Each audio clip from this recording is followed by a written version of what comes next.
Contemporary New York artist Alexis Rockman says the Rose Art Museum at Brandeis has always been on his radar. Being here is a dream come true. Not only was he here, but also the guest of honor June 5th as he received the annual Ruth Ann and Nathan Perlmutter Artist in Residency Award. In addition, he spoke about his exhibition on display at the Rose. Alexis Rockman, The Weight of Air.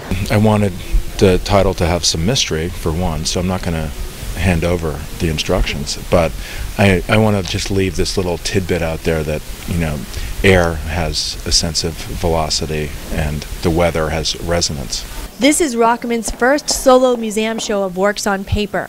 Look around and you'll find colorful, peaceful scenes like this one called Pacific, but also paintings of mudslides, ice packs, and tornadoes.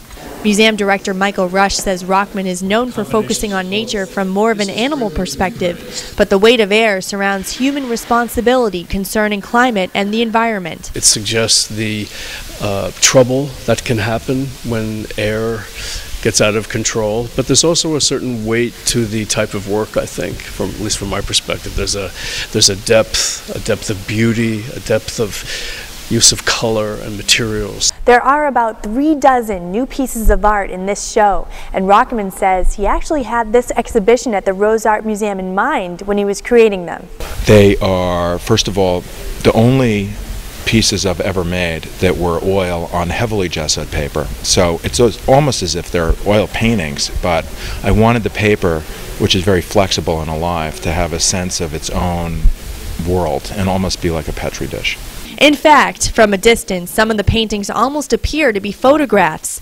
But don't bother asking Rockman if he has a favorite creation. It's like my children.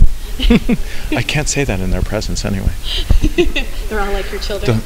They'll come back and bite me. The Weight of Air will be on display through July 27th.